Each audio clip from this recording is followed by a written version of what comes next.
بسم اللہ الرحمن الرحیم السلام علیکم ورحمۃ اللہ وبرکاتہ۔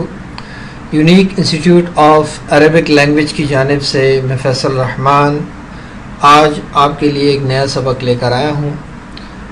بنیادی عربی grammar basic Arabic grammar AG2 series کا سبق نمبر 9 حروف جر۔ سبق نمبر 9 حروف جر میں انشاءاللہ ہم حروف جارہ کے بارے میں پڑھیں گے جنہیں انگریزی میں پریپوزیشنز کہا جاتا ہے۔ سبق نمبر 9 حروف جر پریپوزیشنز۔ دوسری زبانوں کی طرح عربی میں بھی بعض ایسے الفاظ ہوتے ہیں جو نہ تو اسم ہوتے ہیں اور نہ فعل۔ یہ الفاظ خود سے کوئی معنی نہیں رکھتے بلکہ اسماء اور افعال کے درمیان ایک پل کا سا کام کرتے ہیں۔ خوش قسمتی سے عربی میں ایسے الفاظ کی تعداد محدود ہے۔ یہ حروف واحد حرف کہلاتے ہیں۔ اس پیراگراف میں یہ بات سمجھائی جا رہی ہے کہ جس طرح دیگر زبانوں میں بھی ایسے الفاظ استعمال ہوتے ہیں جو نہ تو اسم ہوتے ہیں اور نہ فعل ہوتے ہیں بلکہ وہ اسماء اور افعال کے درمیان ایک پل کا سا کام کرتے ہیں۔ مطلب یہ ہوا کہ اسم اور فعل کو ملانے کا کام کرتے ہیں جس سے جملہ مکمل ہو جاتا ہے، بات پوری ہو جاتی ہے، ادھوری رہنے کے بجائے بات مکمل ہو جاتی ہے۔ تو اسی طرح اس میں بھی عربی میں بھی ایسے الفاظ پائے جاتے ہیں، لیکن خوش قسمتی یہ ہے کہ عربی میں ایسے الفاظ کی تعداد محدود ہے، یعنی ان الفاظ کو، ان حروف کو یاد رکھنا اور ذہن میں بٹھانا ہمارے لیے آسان ہے۔ اب آئیے آگے بڑھتے ہیں۔ آپ ان میں سے بہت سے حروف سے پہلے سے ہی واقف ہوں گے۔ یہاں اس سبق میں ہم ان کی مزید تفصیل بیان کریں گے۔ اردو کی طرح عربی میں بھی حروف کی بنیادی طور پر 3 اقسام ہیں: حروف جر، حروف عطف اور حروف ندا۔ یہ پوائنٹ ہے آج کے سبق کا، جو پہلا پوائنٹ ہے کہ حروف کی بنیادی طور پر 3 اقسام کو یاد رکھنے کا۔ یہ تینوں پوائنٹ آپ اسی طرح سے اپنے پاس اپنی ڈائری میں، جو ڈائری آپ نے مینٹین کی ہے اپنے اس کورس کے لیے، تو اس میں آپ جو ہے اس کو لکھ لیجئے سبق نمبر 9 کی ہیڈنگ دے کر، تاکہ آپ کو پتہ چلے کہ آپ نے سبق نمبر 9 میں کیا پوائنٹس نوٹ کیے تھے۔ اب یہاں پر یہ بتایا جا رہا ہے کہ آپ بہت سے حروف سے پہلے سے ہی واقف ہوں گے۔ کچھ تو آپ کی جو ہے وہ اس کورس میں حروف کی پہچان ہو چکی ہے۔ آپ نے جب عربی گرامر شروع سے آپ نے جو پڑھی، پھر اس کے ساتھ ساتھ دروس اللغت العربیہ، عربی کا معلم، اور پھر 80 سیریز جو ترجمہ سیریز ہے اس میں بہت سے ایسے حروف آئے جو ہم نے پڑھے نہیں تھے، لیکن میں ان کی وضاحت کرتا رہا ہوں ابھی تک، اور انشاءاللہ آگے بھی کرتا رہوں گا۔ جب یہ چیز آپ کے ذہن میں بیٹھ جائے گی، اس کے باوجود بھی میں کرتا رہوں گا، جہاں مجھے موقع ملا میں اس کو واضح کرتا رہوں گا انشاءاللہ۔ اور ویسے بھی آج کا اصول جو آتا ہے آپ کے سامنے بلو کلر کے باکس میں، اس میں بھی ان چیزوں کو بیان کیا جاتا ہے۔ تو آج کا ہمارا ٹاپک جو ہے وہ ان 3 قسموں میں ایک قسم حروف جر کی ہے، جر کا ٹاپک ہے۔ حروف جر کا مقصد اسم اور فعل کے درمیان تعلق بیان کرنا ہوتا ہے۔ ہر زبان کے حروف جر کو استعمال کرنے کا طریقہ مختلف ہوتا ہے، اس وجہ سے ترجمہ کرتے ہوئے حروف جر کے معنوں کو ادا کرنے کے لیے ترجمے میں تبدیلیاں کرنا پڑتی ہیں۔ یعنی جو ترجمہ آپ کر رہے ہیں اس میں آپ اب اگر آپ کو حروف جر کی پہچان ہو جائے گی تو پھر اس کا مقصد بھی آپ کو ظاہر سی بات ہے معلوم ہو جائے گا کہ اس کو کیسے استعمال کرنا ہے۔ پھر اس میں ترجمے میں کیا فرق آتا ہے، کیسے سیاق و سباق کو دیکھ کر، سیاق و سباق سے مراد یہ ہے کہ اس حروف جر کو جو استعمال ہو رہا ہے اس کے پیچھے اور آگے ان جملوں کو دیکھ کر اس کا ایک مناسب ترجمہ کر لینا، یہ جو ہے اس حروف جر کا اور دیگر حروف کا مقصد بن جاتا ہے کہ آپ ترجمے میں کیا تبدیلیاں کرتے ہیں۔ جیسے یہاں پر کہا گیا مثلا عربی حروف جر با کا، یہ با لکھا ہوا ہے لیکن یہ با نہیں ہوتا، اصل میں اس کی ٹوٹی ہوئی شکل ہوتی ہے. با کے نیچے آپ دیکھیں گے کہ آپ کو زیر ملے گا اس طرح سے بی، اور اس کی آپ ٹوٹی ہوئی شکل دیکھ لیں کہ اس کی آدھی شکل ہوگی اور با کے نیچے زیر ہوگا. تو یہ حروف جر بی کا ترجمہ کہیں پر آپ دیکھیں گے ساتھ کیا جاتا ہے، ساتھ کیا جائے گا یا ساتھ ہوتا ہے، اور کہیں پر سے کیا جائے گا اور کہیں پر پے کیا جائے گا. یہ اس کے بارے میں بتایا جا رہا ہے، حروف جر کا ایک حرف ہے. ٹھیک ہے. اب اس کے بعد حروف جر ہمیشہ کسی اسم سے پہلے استعمال ہوتے ہیں. یہ بھی ایک پوائنٹ آ گیا آپ کا کہ اسم سے پہلے، حروف جر اسم سے پہلے، وہ اسم ہمیشہ حالت جر میں ہوتا ہے. یہ دوسرا پوائنٹ آ گیا. جب کسی اسم سے پہلے حروف جر آ گیا تو وہ اسم حالت جر میں ہو جائے گا. حالت جر آپ کو پتہ ہے یہ اعرابی حالتیں کہلاتی ہیں جو المرفوع، المنصوب اور المجرور ہوا کرتی ہیں. یعنی کسی بھی اسم کے آخری حرف کی جو حرکت ہے اس کو نوٹ کرنا، وہ اس اسم کا اعراب کہلاتا ہے جس اسم کے آخری حرف پر جو حرکت آ جائے. تو اب جس اسم سے پہلے حروف جر آئے گا تو وہ اس اسم کو حالت جر میں کنورٹ کر دے گا. ٹھیک ہے. اگر اس میں نصب ہوگا تو حروف جر کیا کرے گا، اس کو جر دے دے گا. اگر وہ المرفوع ہوگا تو حروف جر اس کو کیا کر دے گا، جر دے دے گا. تو اس صورت میں اس کا ایک نام ہم رکھیں گے جو ہوگا المجرور. ٹھیک ہے. یہ بھی ایک پوائنٹ ہے، اس کو بھی یاد کر لیجئے. اب یہاں لکھا ہوا ہے اسے مجرور کہا جاتا ہے. حروف جر اور مجرور کو ملا کر جو مرکب بنتا ہے، مرکب کی تعریف آپ کو بتائی گئی تھی، دو یا دو سے زیادہ الفاظ کا مجموعہ یہ مرکب کہلاتا ہے. اور جس مرکب میں حروف جر پہلے آ جائے کسی اسم سے پہلے تو وہ مرکب جاری کہلاتا ہے. یہ ایک اور پوائنٹ آپ کا آ چکا ہے. ٹھیک ہے. اس کو بھی آپ نے نوٹ کر لینا ہے. اب یہاں پر مزید ہے، عربی میں حروف جر ویسے تو کافی ہیں، یعنی ان کی تعداد بہت ہے، مگر ان میں سے چند قرآن مجید اور اسلامی لٹریچر میں زیادہ استعمال ہوتے ہیں. اس سبق میں ہم انہی حروف جر تک محدود رہیں گے. یعنی یہ محدود کر دیا گیا ہے جو آپ کی معلومات کے لیے اور جو جسے آپ پہچان سکیں اس تک اسے محدود کر دیا گیا ہے. اچھا، تو اب یہ آج کا اصول بھی ہے اور کیا آپ جانتے بھی ہیں، اور دوبارہ آج کا اصول آ گیا. تو آج میں تھوڑا سا ایک پیس چینج کرتا ہوں کہ یہاں پر آپ کو آج کا اصول بھی لگے ہاتھوں بتا دوں، کیونکہ ہمارا جو آج کا چیپٹر ہے سبق نمبر 9 حروف جر کا، اس میں زیادہ تفہیم والی بات نہیں ہے، زیادہ سمجھنے والی یا زیادہ یاد رکھنے والی بات نہیں ہے، اس لیے میں ان چیزوں کو بھی ذکر کر رہا ہوں. یہ دیکھیے آج کا اصول یہ ہے، عربی میں مذکر اسماء کے ساتھ مؤنث اعداد مثلا ثلاثۃ رجال، یہ تائے تانیث کے ساتھ. تو آج کا اصول کو پڑھ لیتے ہیں. عربی میں مذکر اسماء کے ساتھ مؤنث اعداد مثلا ثلاثۃ رجال، یہ آپ کو بتایا گیا تھا جو آپ کا اعداد کا سبق تھا کہ مذکر اسماء کے ساتھ اس تا کے ساتھ جو ہے وہ گنتی آئے گی، یعنی کہ 2 کے بعد یہ گنتی تبدیل ہو جاتی ہے، الٹ ہو جاتی ہے. یہ آپ کو یاد بھی ہوگا. تو وہی چیز دہرانے کے لیے یہ دوبارہ آپ کے سامنے یہ اصول آیا ہے. اور مؤنث اسماء کے ساتھ مذکر اعداد استعمال ہوتے ہیں مثلا اربعو. اب یہاں پر تا نہیں ہے، تائے تانیث نہیں ہے، تو یہ الٹ ہو گیا ہے. ٹھیک ہے. تو یہ چیز آپ نے اس کو یاد رکھنا ہے. یہ آج کا اصول آتا رہے گا آگے بھی انشاءاللہ. اب یہاں پر یہ ہمارے آج کے سبق سے ریلیٹڈ ایک معلومات ہے. مختلف زبانوں میں حروف جر کا استعمال اپنے اپنے طریقے سے موقع کی مناسبت سے ہوتا ہے. ہر زبان کے حروف جر کا استعمال دوسری سے مختلف ہوتا ہے. مثلا اردو میں کہا جاتا ہے کہ آسمان پر. ٹھیک ہے.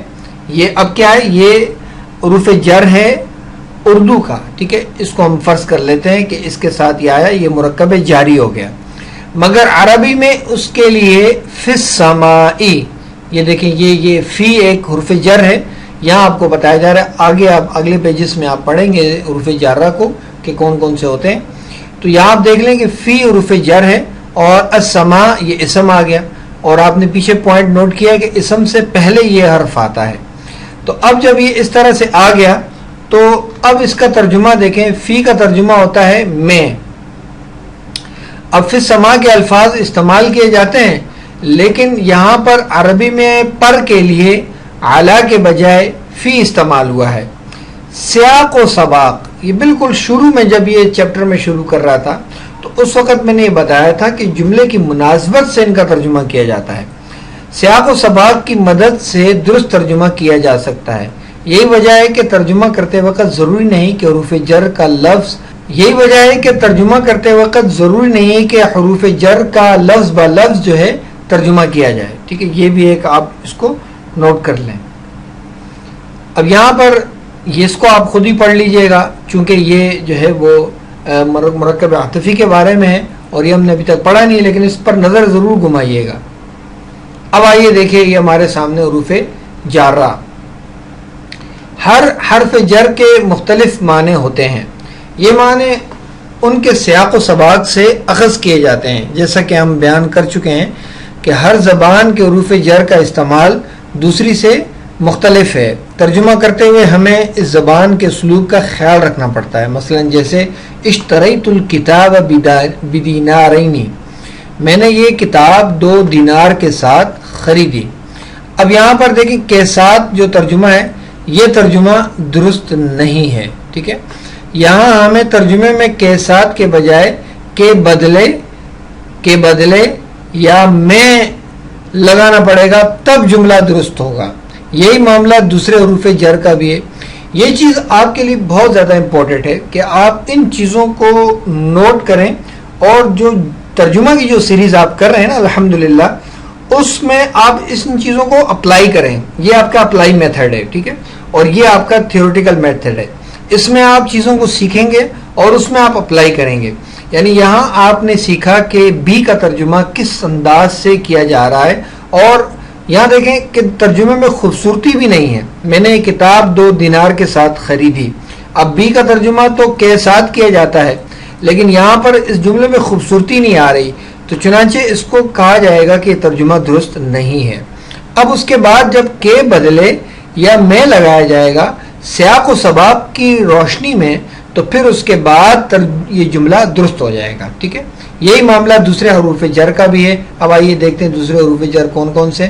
اب یہاں آپ دیکھیں کہ یہ 3 کالم ہے. پہلا جو اس کی رو ہے وہ پہلا کالم حرف کا ہے، دوسرا معنی کا، اور تیسرا وضاحت کا.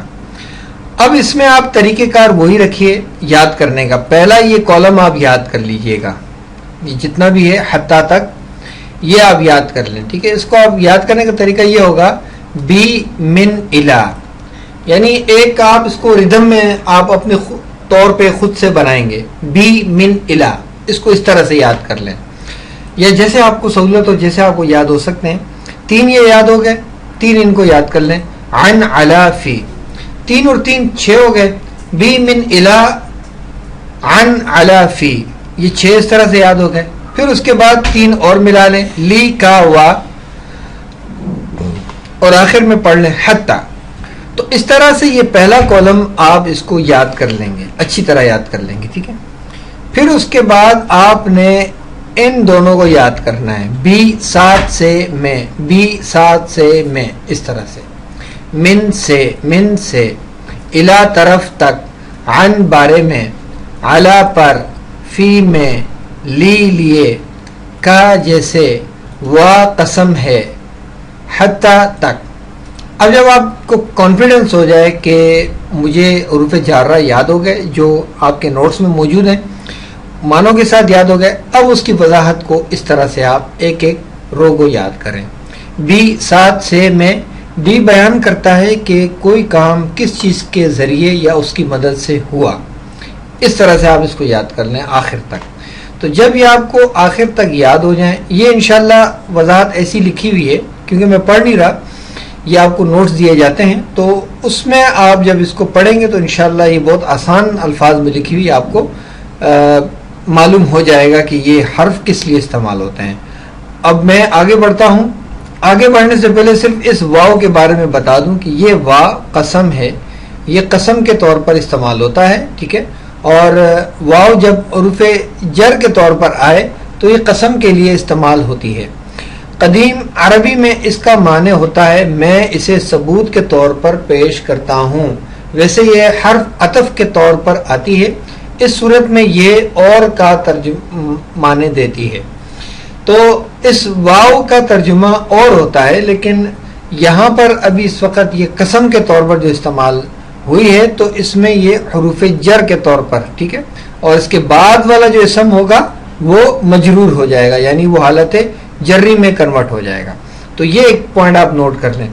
باقی شرط یہ ہے کہ آگے جو ایکسرسائز آئیں گی وہ آپ اس صورت میں کر پائیں گے کہ جب آپ کو یہ ساری زبانی یاد ہوں گی۔ ترجمہ آپ اس صورت میں کر پائیں گے جب یہ آپ کو زبانی یاد ہوں گے۔ اور دوسرا جو اہم پوائنٹ ہے وہ یہ ہے کہ ان کے بعد آنے والا اسم جب وہ حروف جر جب ان پر داخل ہوگا، یہ حروف جب داخل ہوں گے تو وہ اسم حالت جری میں ہوگا، تو جب اس کے آخری حرف کے نیچے آپ زیر دیکھیں گے تو آپ اس کو اس صورت میں پہچان سکیں گے جب آپ کو یہ حروف یاد ہوں گے کہ اس کے نیچے زیر کس وجہ سے آئی، ان حروف کی وجہ سے آئی۔ تو یہ یاد کرنا کتنا اہم ہے، اس لیے میں اس کی وضاحت کر رہا تھا۔ تو اب آئیے آگے بڑھتے ہیں۔ یہاں دیکھیں یہ آپ کی مشق ہے، اپنی صلاحیت کا امتحان لیجئے، درست حروف جر لکھ کر خالی جگہ پر کیجئے۔ اب آپ نے جس طرح ہم ابھی تک جو جتنی بھی ایکسرسائز ہم نے کی ہیں تو ہم نے ان میں صرف آیت کا جو ہے تجزیہ کیا ہے، اس کی تحلیل کی ہے کہ کون سی آیت میں کیا حروف کون سے مرکبات استعمال ہوئے ہیں۔ پہلے ہم مذکر مؤنث کی پریکٹس کرتے تھے، اس میں ہم دیکھتے تھے کہ جو صیغہ آیا ہے وہ مذکر کا آیا ہے تو پیچھے کہاں مذکر ہے، اور مؤنث کا صیغہ آیا ہے تو پیچھے کہاں مؤنث ہے، ان چیزوں کو ہم تلاش کرتے تھے۔ اور مرکب توصیفی میں، مرکب اضافی میں، ان سارے اسباب میں آپ نے دیکھا اسم الاشارہ میں، تو ہم ان اشاروں کا ان کی جو جنس ہے اس کو دیکھ کر ہم دیکھتے تھے کہ یہ اشارہ کس کے لیے استعمال ہوا ہے۔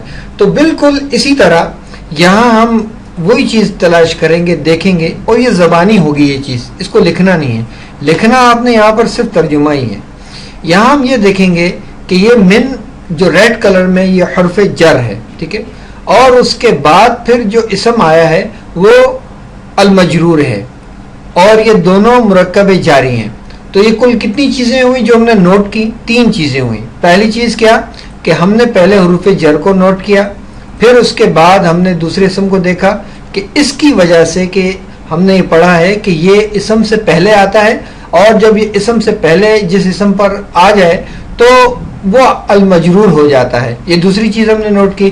پھر اس کے بعد تیسری چیز ہم نے نوٹ کی کہ یہ مرکب جاری ہے۔ بس یہ آپ نے اس کو نوٹ کرنا ہے، یہ آپ کی اس مشق کا حصہ ہے، ٹھیک ہے، یہ آپ نے لازمی طور پر اس طرح سے اس کو تجزیہ، اس کی تحلیل آپ نے اس طرح کرنی ہوگی۔ اب آئیے یہاں ترجمہ لکھنا بہت آسان ہے، جب آپ کو ان کے ترجمے یاد ہوں گے تو پھر آپ کے لیے ترجمہ لکھنا کوئی مشکل نہیں ہے، آپ سیدھا سیدھا یہاں پہ لکھ دیں گے سے۔ من کا ترجمہ کیا ہوتا ہے؟ سے۔ اب آگے بڑھتے ہیں، وقت بھی بچاتے ہیں اپنا تاکہ ہماری کلاس کا ڈیوریشن جو ہے محدود رہے۔ اب یہ من ہے، اس کے اوپر جو زبر آ گیا ہے یہ آپ کو جو آپ نے عربی کا معلم آپ کو یاد ہو شاید، کیونکہ میں نے تو پڑھایا ہے کہ اس طرح نون ساکن جو آ جائے من والا تو اس کے اوپر نون کے اوپر زبر آ جاتا ہے اس کو اگلے حرف کے ساتھ ملانے کے لیے، تو یہ ہے من ہی لیکن اس کے اوپر زبر آ گیا۔ یہاں پر بھی دیکھیں، یہاں پر بھی دیکھیں، یہاں پر بھی دیکھیں، لیکن یہاں پر نہیں ہے، اس لیے کہ یہ جو ہے وہ یہ یرملون کا قاعدہ ہے یہاں پر، تو یہاں پر یہ یا کے اندر مدغم ہو جائے گا، می ہو جائے گا، ٹھیک ہے، لیکن یہ ہے اپنی اصل حالت میں من۔ باقی یہ بس ہے، اس کے ساتھ جو ترجمہ کرنا ہوگا آپ نے، یہ بھی یہ ایگزامپل میں بھی موجود تھی، ٹھیک ہے، یہ عبارت، تو یہاں پر آپ نے اسی طرح کرنا ہوگا جو پیچھے آپ کو سمجھایا گیا۔ اب یہاں دیکھیں، چونکہ میں بتا چکا ہوں کہ آج کا جو اصول ہے وہ بتانا آج کی اس کلاس میں ضروری ہے، تو یہاں پر بھی میں بتا دیتا ہوں کہ حروف جر کے بعد آنے والے اسم ہمیشہ حالت جری میں رہتے ہیں، ٹھیک ہے، الحمدللہ یہ ہمیں معلوم ہو گیا۔ اب اس کے بعد یہ لکھا ہوا غیر منصرف اسما۔ غیر منصرف اسما کون سے ہوتے ہیں؟ وہ آپ کو مثالیں وقتاً فوقتاً ملتی جائیں گی. یاد کرنا چونکہ آپ کے لیے مشکل ہوگا, یہ جو آپ کا مطالعہ بڑھتا جائے گا تو آپ کو غیر منصرف اسماء کے بارے میں بھی معلومات حاصل ہوتی جائیں گی انشاءاللہ. لیکن ان اسماء کا قاعدہ یہ ہے, ان اسماء کا قاعدہ یہ ہے کہ یہ حالت نصب یا حالت جر ایک جیسی ہوتی ہے, اس وجہ سے ان پر زبر آتی ہے. حالت نصب اور حالت جر, یہ دیکھیں اسماعیلہ لام زبر لا آ رہا ہے, من آنے کے باوجود اس کے اوپر زبر آ رہا ہے. آپ اگر دوران مطالعہ پریشان ہو جائیں کہ جی اس کے اوپر زبر کیوں آئی, کس وجہ سے آئی, تو حروف جر آنے کے باوجود تو پھر آپ فوری طور پہ کہہ دیں گے کہ اسماعیل جو ہے یہ غیر منصرف اسما ہے, اس لیے اس نے جر قبول نہیں کیا. اور اس طرح پڑھنا من اسماعیلی, یہ پڑھنا غلط ہوگا. ایک دو مثالیں میں اور بھی دے دیتا ہوں, جیسے ابراہیمہ. اب من یا فی ہم لگا دیں, کوئی بھی حرف جر لگا دیں, فی ابراہیمہ, اس کو ہم غیر منصرف اسم کو کیسے پڑھیں گے, فی ابراہیمہ. اسی طرح اگر ہم اس کو کریں گے فی ابراہیمی تو یہ غلط ہو جائے گا. ٹھیک ہے, یہ غیر منصرف اسما کہلاتے ہیں. ابتدائی طور پر یہ آپ ذہن میں رکھ لیں کہ جو عربی زبان کے الفاظ نہ ہوں وہ غیر منصرف اسما کہلاتے ہیں. یہ بالکل ابتدائی ایک بیسک چیز ہے. انشاءاللہ اس کے بارے میں وقتاً فوقتاً جو ایڈوانس چیزیں ہیں اور دیگر جو معلومات ہیں, چونکہ میں کم سے کم ان چیزوں کو شامل کر رہا ہوں اپنے اس کورس میں, کہ جو یکدم سے اگر کوئی اصول آ جائیں اور کوئی چیزیں آ جائیں, ہوتا تو مناسب ہے, بہتر ہوتی ہے وہ چیزیں کہ ہمیں وقتاً فوقتاً ایک چیزیں پوری لسٹ کے ساتھ ہمیں ملیں اور اس کو ہم جانیں. لیکن چونکہ میں اپنے کورس کو جدید کرنا چاہتا ہوں اور جدید انداز سے عربی ہم کس طرح سے سیکھیں, تو اس لیے میں نے ان چیزوں کو آج کے اصول کے عنوان کے تحت یہاں پہ ہم نے اس کو شو کی ہیں, تاکہ ایک چیزیں جو ہمیں جس کے بارے میں آگے چل کر اگر کوئی پریشانی ہو تو اس سے بچنے کا کیا طریقہ ہے, کیسے اس سے بچا جا سکے نا. تو یہاں پر اب یہ بھی آپ نے پوائنٹ میں نوٹ کر لیں اس کو, غیر منصرف اسما حالت نصب یا حالت جر ایک جیسی ہوتی ہے. ٹھیک ہے, امید ہے کہ یہ چیز آپ کو سمجھ میں آ گئی ہو. اگر نہیں سمجھ آتی تو ضرور آپ اپنے گروپ میں, جو واٹس ایپ گروپ ہم نے بنایا ہے, اس میں آپ ضرور پوچھ لیجئے گا. یہاں پر بھی حروف جارہ ہیں سارے, تقریباً ٹوٹل حروف جارہ ہیں جو ریڈ کلر میں آپ کو نظر آ رہے ہیں.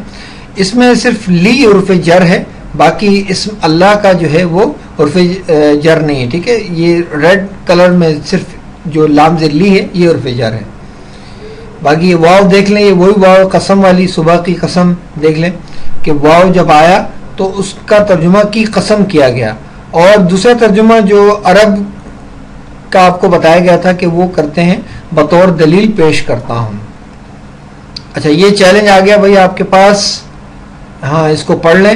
اب تک بی سیریز کے اسباق میں جو کچھ آپ نے پڑھا ہے, یعنی بیسک لیول میں آپ نے جو کچھ بھی پڑھا ہے, اس کی بنیاد پر کیا آپ کچھ ایسے حروف جر کی فہرست تیار کر سکتے ہیں جو کہ اس سبق میں بیان نہ کیے گئے ہوں.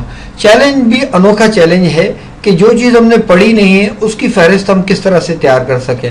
تو اس کے لیے آپ کو یہ کرنا پڑتا ہے, آپ کو کچھ کتابیں کھنگالنی پڑیں گی, انٹرنیٹ پر آپ کو تلاش کرنا پڑے گا. بس آپ کا کام ہے کہ فہرست تیار کر دیں. یہ آپ کے لیے بہت ایزی ہے, اللہ تعالیٰ نے آپ کے لیے بہت سہولت رکھی ہوئی ہے. یہاں پر بھی حروف جر ہیں, ٹھیک ہے, ان کو بھی آپ دیکھ لیں. میں زیادہ ایگزامپلس نہیں کرواؤں گا, ٹھیک ہے. اور یہاں دیکھ لیں آج کا اصول دوبارہ آ گیا. اسم معرفہ کی 7 اقسام ہیں, اسم معرفہ کی 7 اقسام ہیں جن کا مطالعہ آپ پچھلے اسباق میں کر چکے ہیں. پہلا علم یعنی کسی خاص شخص, چیز یا جگہ کا نام. دوسرا اسم ضمیر جیسے ہوا, انتا, انا. تیسرا اسم اشارہ جیسے ہاذا, ذالک, تلک. چوتھا اسم موصول جیسے الذی, اللتی, اولئک. پانچواں وہ تمام اسم جن کے شروع میں ال ہو. چھٹا وہ اسم جس کا مضاف الیہ کوئی اسم معرفہ ہو جیسے کتاب حامد, قلم المدرس. اگر مضاف الیہ نکرہ ہو تو پھر مضاف بھی نکرہ ہی ہوگا. یعنی یہ ایک چیز آپ کے سامنے آ گئی کہ اگر مضاف الیہ نکرہ ہو تو مضاف بھی نکرہ ہوگا, جیسے کسی طالب علم کی کوئی کتاب وغیرہ. ساتواں وہ اسم جسے کسی حرف ندا سے پکارا جائے جیسے یا رجلو یا ولیدتو. ٹھیک اس طرح سے یہ حرف ندا جو یا کے طور پر استعمال ہوتے ہیں یہ بھی اسم معرفہ کی قسم ہے. تو یہ کل 7 قسمیں ہو گئیں. ان 7 قسموں کو دوبارہ یہاں پر پیش کرنے کا مقصد یہ تھا کہ آپ پچھلا جو آپ نے پڑھا ہے وہ آپ بھولے نہیں. آج کے اصول کا یہی مقصد ہوتا ہے. اب آگے بڑھتے ہیں ہم.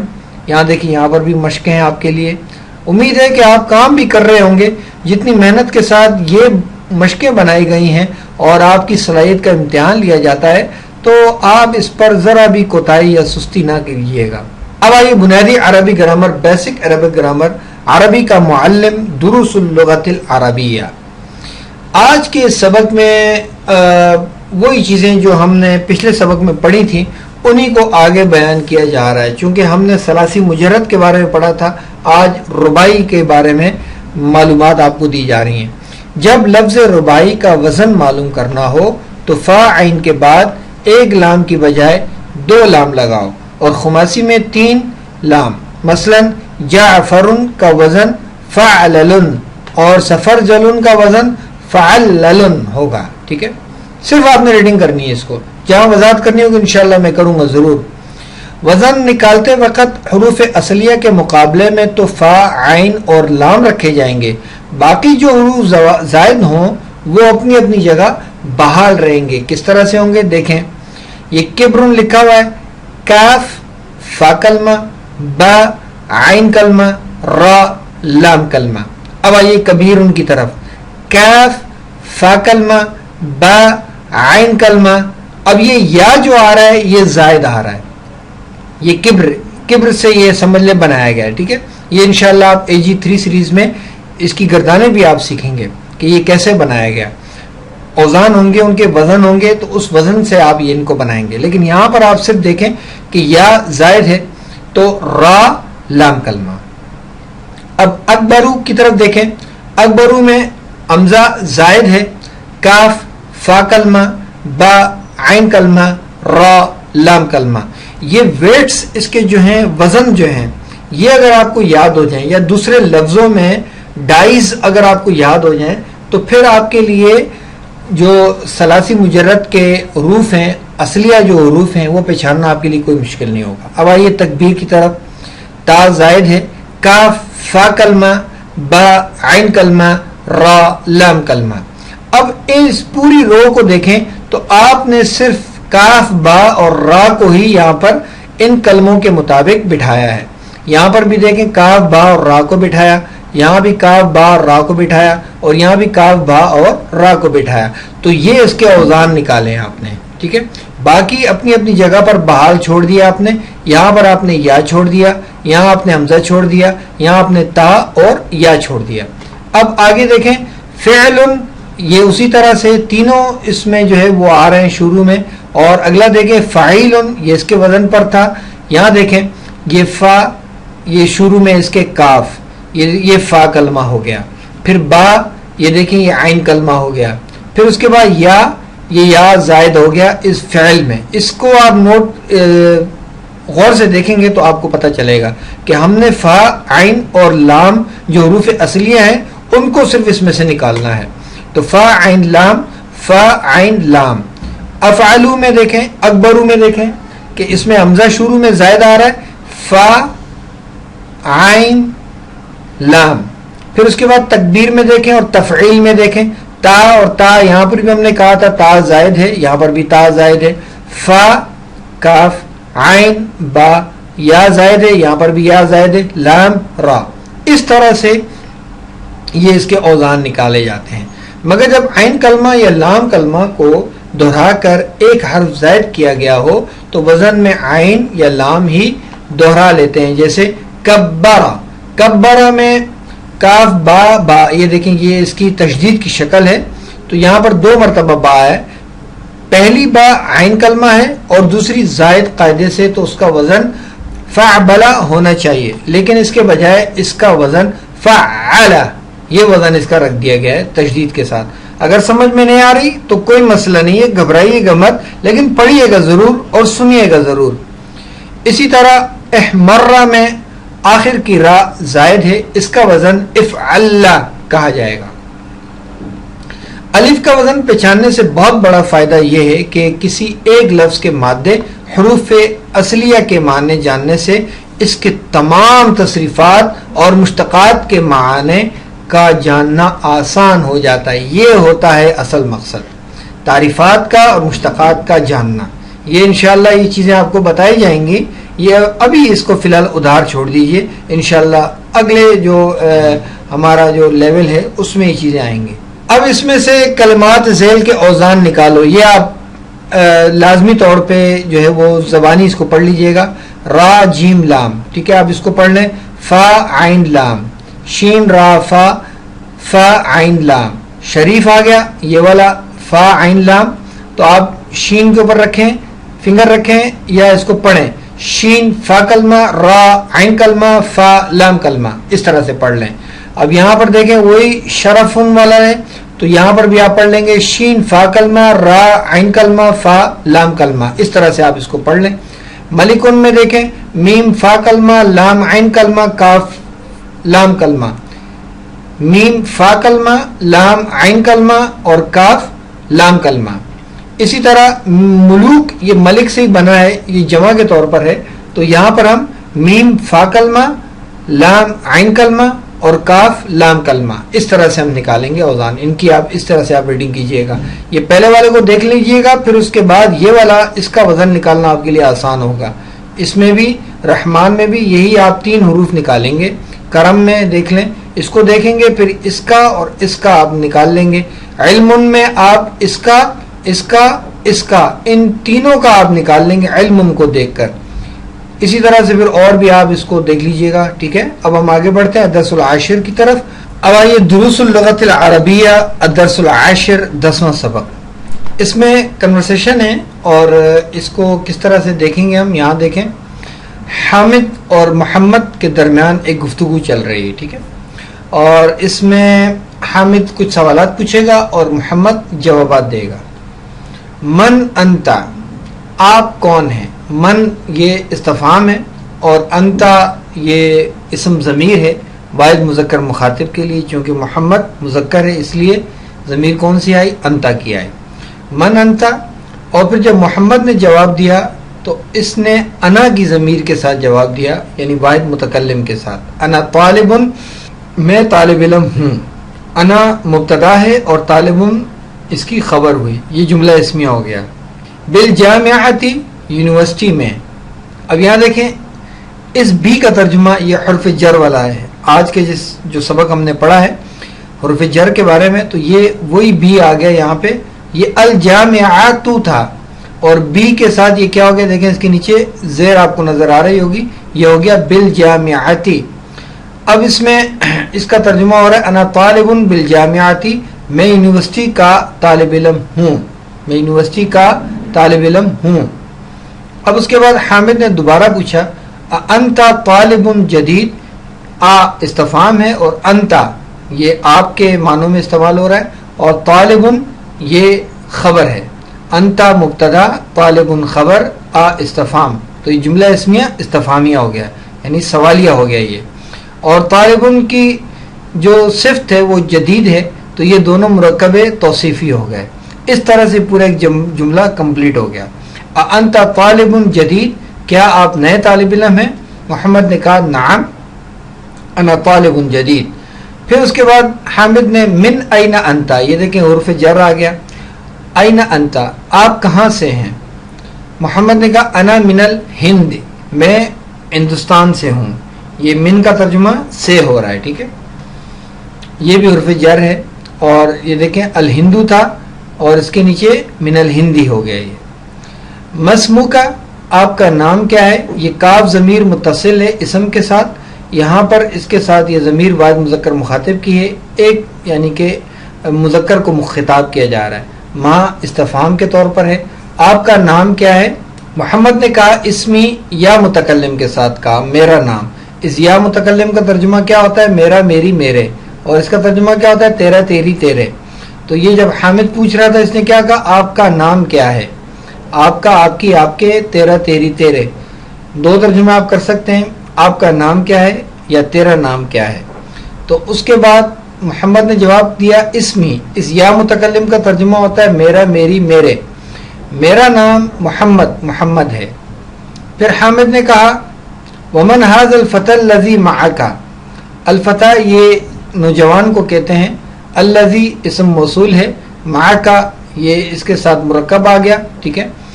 ومن اور کون ہے، ھذا الفتى الذي یہ نوجوان لڑکا جو آپ کے ساتھ ہے، معك آپ کے ساتھ، معك کا ترجمہ کے ساتھ ہوتے ہیں، اور کا ترجمہ آپ، آپ کی، آپ کا، آپ کے۔